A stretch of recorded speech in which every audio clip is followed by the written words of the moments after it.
Hello everyone, welcome back to the channel. I am your Ice Dragon, Rayron VR, and today we're going to be talking about probably the most popular unofficial scale when it comes to model railroading, and that is going to be L gauge. So it goes by either L gauge or L scale.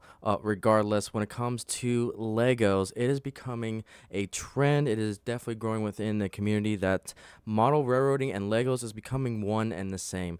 And so what's kind of interesting about this is that if you go to a train show, more than likely you're going to see an L gauge, an L scale community, and it just continues to grow. And when it comes to Legos, you can mix and match a whole bunch of different sets, fantasies, and that's probably one of the beauty things about it is that again, it's another type of scale that allows you unlimited creativity when it comes to the hobby. And so let's talk about L gauge a little bit. So when it comes to L gauge, you can see kind of the scales that it represents. Again, it's not really 100% to a scale in when it comes to respects to the other scales in the hobby. And so when it comes to L gauge, it lands in between O gauge and 1 scale, which is 132, 148. And so it's 140-ish. Again, there's a little bit different types of scales when it comes to Lego, and so a rough approximate is the 140.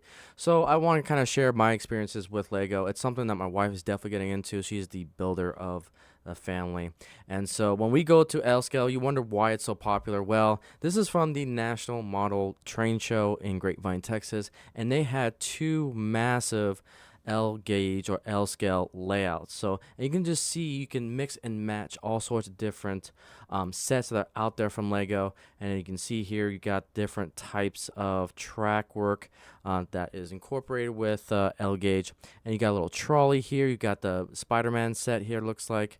And then just random trains just running around the layout. So again, L scale has just come a long ways. It is growing in popularity.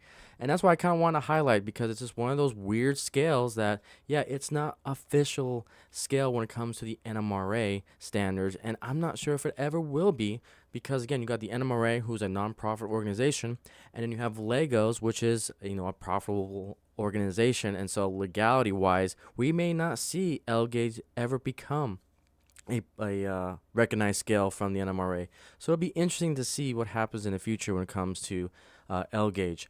And again, when we go over to another train show, this was the one in New Braunfels that I went to. They had this massive L gauge layout here, and again, you can see the different types of track work and the layouts and so forth. I'll link uh, down below these two particular train shows, but yeah, definitely interesting to say the least. So again, that's the scale when it comes to 140. And then again, just like anything else, you're going to have a wide variety of standards when it comes to this particular gauge. This is just one example of the standards for a modular Lego layout.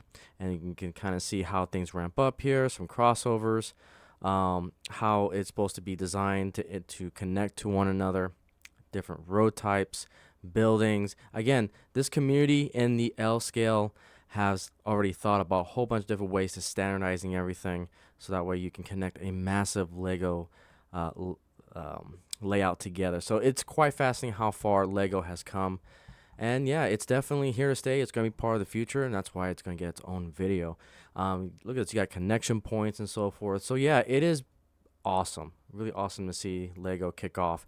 And then you've got those who are super creative and customizing their own Lego trains themselves. So you can custom build it. They have the Technic motors, Bluetooth wireless technology to control the engines. It is really, again, kind of another innovator when it comes to the hobby. And you got third-party websites like this that have a whole bunch of engines. Look at this. We got an MP switcher here, 44 ton, 242s. We got a GP38 here. So again, it's just one of those hobbies that again is leading the innovation when it comes to the hobby. And we got a little Percy here. That's funny. Let's see what else. So we got gondolas. Let's do the cover. Look at that. That's just so innovative. I love it. So again, don't overlook Legos when it comes to model railroading because again, you may have a simple Lego building that you were a kid, and you can interchange it with this scale, which is pretty cool to see that the community is coming together and creating this scale on their own. And then the main Lego website here, we got a freight train here that you can get, and then you got the passenger set that's kind of highlighted here. So Legos is definitely on board when it comes to the trains, and I'm definitely excited for it. But with it, guys, let me know down below if you're into the L scale or not. Again, kind of an interesting scale that's up and coming when it comes to the hobby. And with that, guys, thank you so much for watching, and I'll see you on the next video.